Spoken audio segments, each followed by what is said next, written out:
And hello, everyone out there. It's Hoops Lounge Audio Podcast. We're having a little weekly wrap up here. Myself, Phil Boileau, Justin Rowan, Marc Griffin. All the descriptions in the bottom of how to hit us up on the social media venues. We're doing a wrap up of what we've kind of experienced this week in the world of the NBA. Who wants to go first? What came out there that really made you sit up and be like, wow, this happened?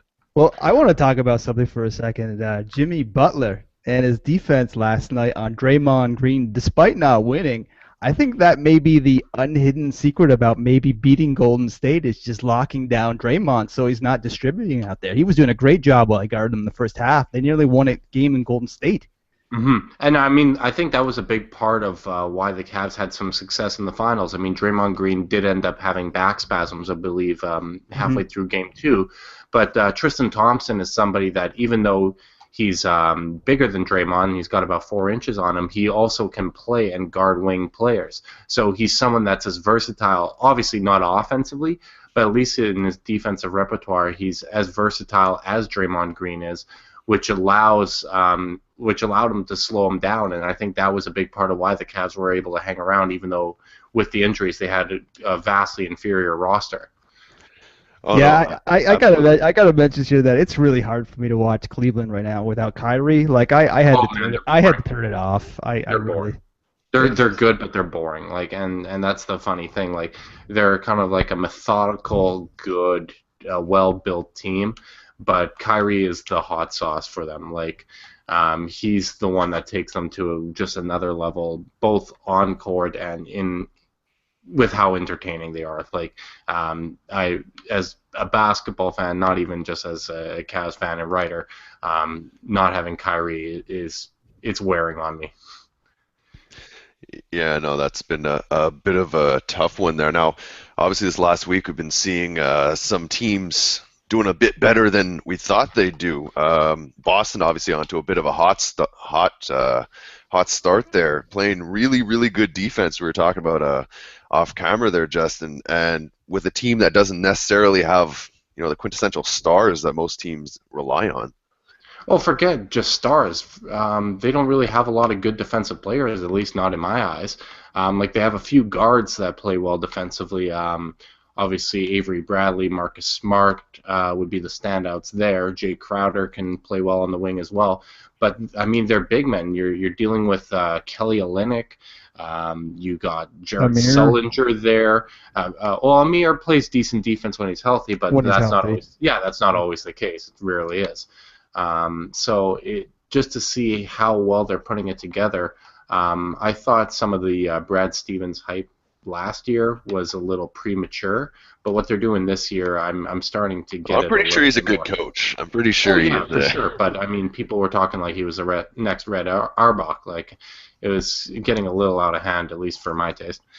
I'm pretty sure 4 out of 5 teams in this league would trade their coach for Brad Stevens. I would too, and he's so young. Like, he's still like 36. It's incredible. We met him 2 years ago, and he's just a standout guy, and he just knows basketball statistically. Just the number. He's a numbers guy in and out, and these guys are playing above their level in a good way, and I think they're going to keep growing under him. Mm-hmm. Oh, for sure. And speaking of someone who keeps on growing, the Rook, the Zinger, the New York Knicks, Kristaps Porzingis. This guy's been one of the most fun basketball players to watch, especially coming from a guy who, people thought he's going to take a while to get acclimatized to the NBA, and he's like this year's DeAndre Jordan, just dunking on everybody. Even the big guys in the league. He's 7'3", about 240. Yeah, he's got some weight to gain, but you can tell this guy is just a really intelligent, and he loves the pressure of Madison Square Garden. Mm-hmm. It's like this perfect storm, and like all their fans are starting to eat crow because they're booing him coming forward, thinking, "Oh, Phil Jackson made a terrible decision. How'd you pass on Moutier? How'd you pass on Cauley Stein?" But I don't think you're hearing a whole lot of that now. I think people are pretty happy with this draft pick. Yeah, it certainly seems that way. I mean, he's got a bit of swagger and attitude in his game, and I think that's what you need to be successful in New York. He's impressed me. And you know what? The Knicks in general are kind of a good example of just how much better the East has gotten this year. I mean, we're recording this on the Saturday. Last night, you had the Knicks beating the Thunder in OKC. You had, well, I mean, Toronto beat the. Kevin. And, well, even without Yeah. Kevin Durant, no one would have expected that at the start of the season, right? Yeah. No, not at all. And I mean, they got 32 points combined out of Melo and Porzingis. Like, those are pretty modest outings from them. It wasn't like they just got hot. I think it's the Robin Lopez factor. He just brings wins. Like, he did that in Portland. He solidified that. I mean, obviously, it's more than Robin Lopez, but I think he was. That's a big part. They needed an interior defender, and I still shake my head that I mean, I kind of get the trade still, but moving New Orleans move Robin Lopez, especially considering they don't want to play Anthony Davis at center. It just moving Robin Lopez still hurts me. And didn't they trade him for like almost nothing? Like they just like it was. Well, no, it was part of the Tyreek Evans deal. Like Portland was the third team to help facilitate that. So they were getting Tyreek Evans in return, but they had to give up Lopez in order to fit him in. He was so important on that Portland team that basically fell to pieces. I mean, he's just like a solid guy in the heart of the storm kind of thing, and I mean, he's just a really cool guy in general. It's nice to see him back in New York, in a city where he can do his comic book crazy mascot thing. I think it's a good fit for him now. Yeah, no, and I think at that time, to be fair, because you know we're all, well, I'm such a big trade guy. You know, Tyreek Evans in his Sacramento Kings days, he was playing pretty well. I mean, he has ups and downs, but they were looking at a high ceiling guy, a guy who could, you know, handle the ball, attack the rim, and you looked at Robin Lopez, who hadn't proven himself yet. So unfortunately, this is kind of like one of those, Mark always reminds us when Marc Gasol was a throw-in to the Pau Chris Gasol Wallace, team. baby, Chris Wallace. Exactly, and so you get these guys who just under, you know, getting the minutes, getting the opportunities, finally show themselves. So, you know, did New Orleans make a bad trade? You know, in hindsight, would they rather have Robin Lopez right now and not have to deal with the Tyreek Evans contract? Maybe, sure, but you know, this is how the NBA works, and guys like, I mean, it's the same thing with guys like Hassan Whiteside. You know, he's one of those guys who's blowing up right now after a great second half to the year last year. You know, people can question how good of a defender he actually is, and are they just blocks and all these things. But you know, he was drafted by the Sacramento Kings, played some D-League. It's a right situation kind of playing the NBA in a lot of cases. I mean, look at guys like Gerald Green, who's obviously had a bit of a weird season. Who knows what happened there with his arrest? But you know, that's one of those teams. Both those guys in Miami, and you know what? I'm going to take this time to say, good on you, Miami. You're playing well, and I wonder who could have predicted that one.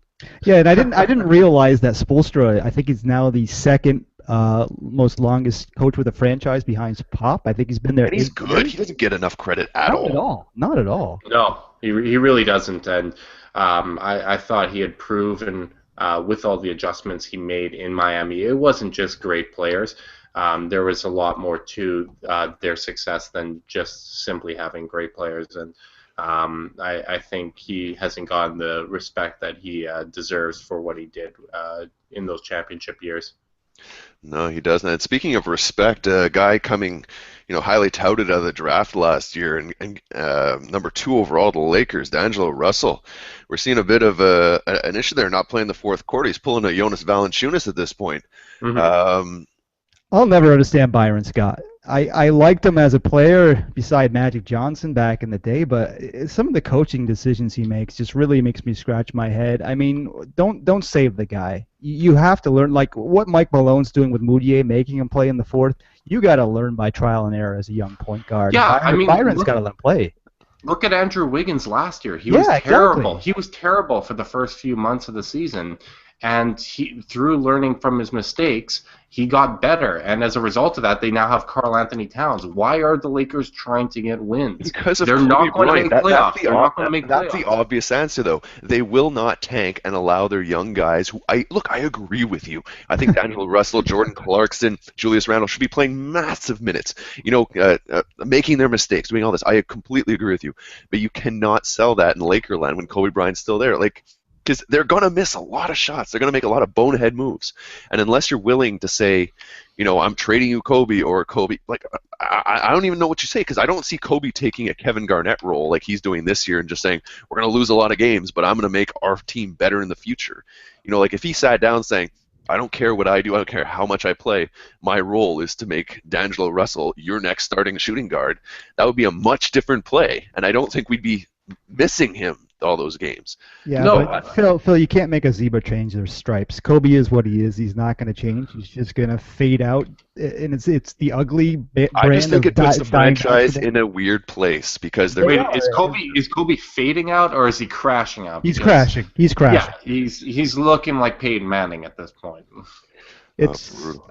I don't want to watch it. I really don't. It's sad. It really is. Like, and I mean, I'm someone that's kind of, I don't know if you want to call me a reformed Kobe hater or what you want to call me, but like earlier in his career, I couldn't stand him, but like past 4 or 5 years, like I've really come to kind of appreciate just how great he is. I mean, we're talking about a top 12 player all time here. Yeah.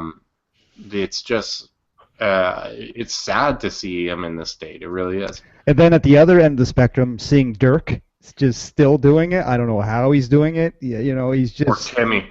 Yeah, Timmy too, right? Just defying the odds, completely. And this also adds to my all-time argument of Timmy over Kobe. I'm never going to drop this one. Yeah, I know him. I agree. I know I'm going to need flack from all the Kobe lovers out there, but I'm sorry if I'm starting a team over. The Kobe lovers still think he's the best player in the NBA now. So, but I think like have they watched any recent play? No, it's revisionist, man. Come on, it's just no. But I barely have Timmy over Kobe. They both done so much, but I just a hair over him right now for me. Yeah, me too. Yeah, no, he's definitely killing it. And another guy who's continuing to kill it, I know we covered him last week's show, but we'll just quickly, Andre Drummond's still doing his thing. I mean, him and Whiteside, yeah, he's playing really well, and I think Reggie Jackson also can't be overlooked. They're getting really, really good point guard play out of him, and Stan Van Gundy, there's another guy that I think you can almost put along with Spoelstra that I think people kind of forgot just how good of a coaching job he did in Orlando. GM. Yeah. He's doing both roles. And I got to mention, Cat had, I think it was 18-7, 2-2 on Drummond last night on 8 for 10 from the field. A lot of great jump shots. He's kind of like a quiet monster. He does everything. Like, he is just so sneaky good. Like a lot of these other guys, like Porzingis, you notice he makes Sports Center, right? He'll dunk over this guy. He'll get rebounds. Like, he does a lot of good things, but for as much flash as we're seeing with Porzingis, I think people who don't give Karl-Anthony Towns enough time to watch what he does won't appreciate that. And I'm just hoping that fans out there, as much as they like what Kristaps is doing in New York, are giving the Timberwolves some time, because Karl-Anthony Towns is just looking offensively, defensively like he belongs in the league already, and it's been almost since day one. No, it belongs in the league is almost an insult to Karl-Anthony Towns. Sure. He's so much better than Kristaps Porzingis, and that's not even a knock on Kristaps. Like, Karl-Anthony Towns is basically, if he keeps this up, he's going to be a top 5 center in the NBA next year. Absolutely. He's already like borderline at that position now. The maturity he has. Good friend of mine, a coworker at Defeat the Sword, William Bold. He was in the Timberwolves locker room last night, and Towns was basically asking if it was okay for him to come in 4 hours early, and they were really upset. They were really upset with him because they want him to rest. Mm-hmm. They want more rest out of him, and after a debate, they settled on 2.5 hours early. Mm-hmm. So that's what I was saying in one of my videos earlier, and this week, or was it the other week, how he was having a game where he was, having a tough time getting his guards open. He literally was coming into practice at 9 a.m. Like, when you combine that type of talent with his intelligence and that work ethic, that's a scary proposition. And he hits his free throws. And his age. He just turned 20, guys. I mean, he's the sky's the limit with this kid. Mm-hmm.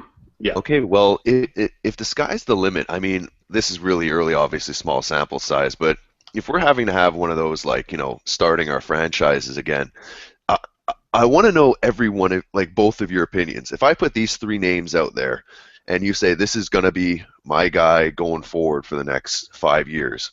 I have Karl-Anthony Towns, Andre Drummond, and Anthony Davis. Is there anyone not going Davis in this Well, conversation? okay, you mean at their age right now? Like if you Yeah, grab exactly. So the next 5 years, they will be your big. God. I'm going Assuming, Towns. I'll go I'm going to be the person that goes Towns. I think he does. I'm not guaranteeing he's going to be a better player, but I think he has even higher upside than Davis. Not like I said, not necessarily saying he's going to be the better player. But I like his offensive game already better than Davis. I think Davis is more advanced than him offensively, but the defense of Towns is already better than Anthony Davis. There's no denying that. And the other big factor for me, at least so far, it's not completely fair because he hasn't played as much, but we haven't seen Towns get hurt like Anthony Davis has. And Davis has been hurt a bunch this year too. And I think his style of game is going to keep him a little bit healthier because he's not. He's not the pro body type. Like, not that Anthony Davis doesn't. He's a bit of a freak, but Towns, I just think, is built to be a little healthier, and I think he does have a higher upside. So that's why I'm going with him. I would go with Davis, and my caveat would be if he remains healthy and if Gentry is able to bring in, and Del Demps bring in some players around him. Like you said, freakish ability, but I absolutely love the foundation of just different things that Cat has going for him. I just think Davis just has some, like you said, freakish things that he can do, think that guys cannot do. So assuming that he's healthy, and I know he's got that long, thin frame that he has to build on, but assuming that, I would give him just a little bit over Cat, and I love Cat. Yeah, no, I completely agree there. And as much as I want to be the third one, just kind of going the side and going Drummond, I'm going Cat as well. Would adding Rudy Gobert to that conversation change any of your minds or no? No. Just defensively, not offensively, no. No, I like Gobert a lot, but I mean his offensive game is really needs some work there. So I'm not in a franchise conversation. I'm not losing my mind trying to get Rudy Gobert. Okay, if those guys are available. Yeah, and shame on Denver for letting him go. By the way, Gobert, they had him. What? Yeah, didn't they draft him? No, Utah drafted him. Utah? Oh, my bad. Yeah. The wild world of draft. Now, as a last bit, just so as we end off our this week's podcast, I mean, talking about improvements, fellow teammate Andrew Wiggins is putting close to 20 points a game. I mean, we thought maybe take a regressive bit on some levels, or maybe not at this level. What do you guys? There's two guys I really like, and it's Andrew Wiggins and continues to get underrated, and one of my favorite players coming up, Zach LaVine. What do you guys think? And you can throw Ricky Rubio in there. What do you think of the guard, kind of small forward situation there in Minnesota going forward? First of all, who are you saying is underrated? Zach LaVine? Yeah. Okay. I'm a LaVine guy. I'm a believer.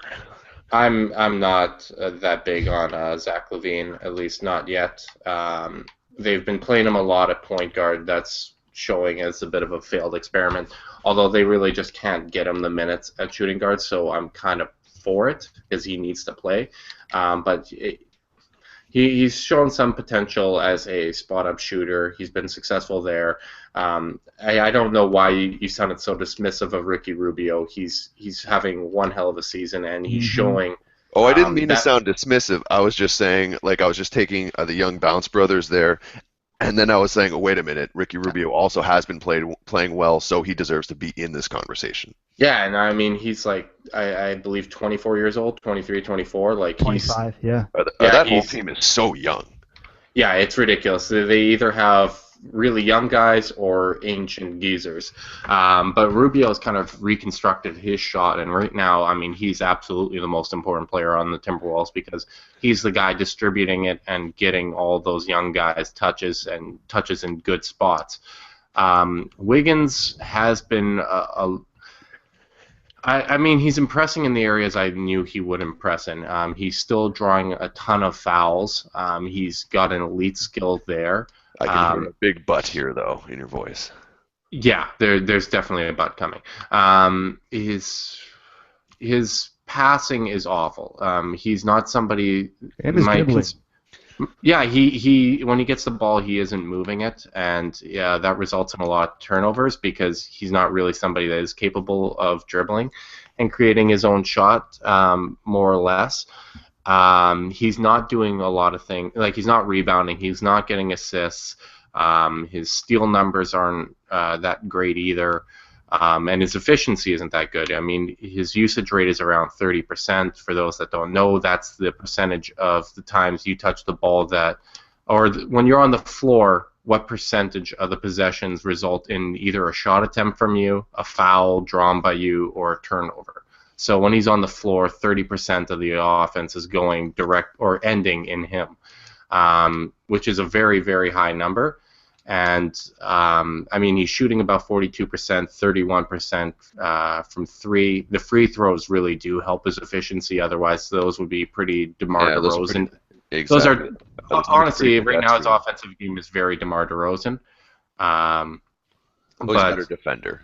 Oh yeah, he's a much better defender. He's longer, he's younger, so there's a lot more potential there. But I think it's kind of funny to hear everyone go nuts over his back-to-back 30-point games, where one of them he ended up shooting, I believe it was 11 of 28 for 31 points. The second one was efficient, but I think a few Allen Iverson numbers, man. Yeah, I think a few too many people just look at the point total and are like, oh, that's great, and they're not really looking into kind of the process behind it. I still think, I mean, to me, he's still going to end up being a multiple-time All-Star. I think he's definitely got that in him. But outside of that, I think kind of like the next LeBron James talk and all that surrounded him was a little premature, and I think he's going to be a good second option to Karl-Anthony Towns moving forward. Yeah, and I think even that next Paul George thing hurts. I got to mention Zach Lowe. I mean, Justin, this was your premise this summer. Like Zach Lowe kind of, I guess, kind of cemented it. He actually said an article this week that Cat's the best player on that team right now, and I agree. They have to build around him. And the analogy I was using, and Pat Fenelon kind of came up with it too, was the Timmy Mano role. So, have it inside out, and there's nothing wrong with that. It's a great way to build a team, and Flip designed it that way. So, it's something special. See, got to mention Valanciunas going down for the Raptors. That's a huge blow if he broke his hand. It's a fracture at least. I mean, that's Nogueira getting his time, and Biyombo gets good thing they signed him, right? That's from the 905. So I don't. They're gonna have problems if they don't have JV.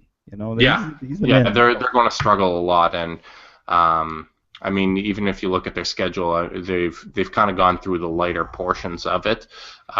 Which is the exact opposite of what happened to them last year, right? Well, no, except it is, but they came out like all guns blazing. Yeah, I mean, last year they started 13-2, I believe, and this year they had the 5-0 start, best start in franchise history, at least through 5 games, and then it kind of tailed off. But yeah, they've got some tough teams. They're playing a lot of contenders coming up here. It's going to be rough for them, especially without Jonas Valanciunas. I mean, as much as he's kind of struggled in on-off numbers in the past, he's shown a lot of growth this year. A lot more decisive, in better shape, playing in fourth quarters. So a lot of stuff that Raptors fans wanted to see. And he's actually a center who can hit his free throws. Yeah, and he's a center that can hit his free throws, good rim protection numbers. So without him, I mean, Biyombo offensively is so limited, it's ridiculous. You pass to him in the post, your best case scenario is basically that he drops the ball and is able to gather it. But I mean, pretty close to true. yeah, it's not too far off. So hopefully they're going to be able to weather the storm a little bit. I believe they play the Cavs next week, who are also injured. They're down to 2 of their 5 starters are left. Now that Timofey Mozgov's out for 2 weeks, but they still have Tristan Thompson filling in there, who's starting caliber anyway. So very, very tall task for the Raptors moving forward. Exactly. There's been a lot going on in this week in the NBA, and obviously lots more to come. So I want to thank everyone for joining us here. On behalf of myself, Sporting Phil Boileau, Justin Rowan, Marc Griffin. Check all our contacts in the description below. We'll catch you next week for a little wrap-up of what's been going on in the NBA Hoops Lounge styles. And for everything else, remember to catch us, hoopslounge.com, for everything in between. See ya. Enjoy, guys.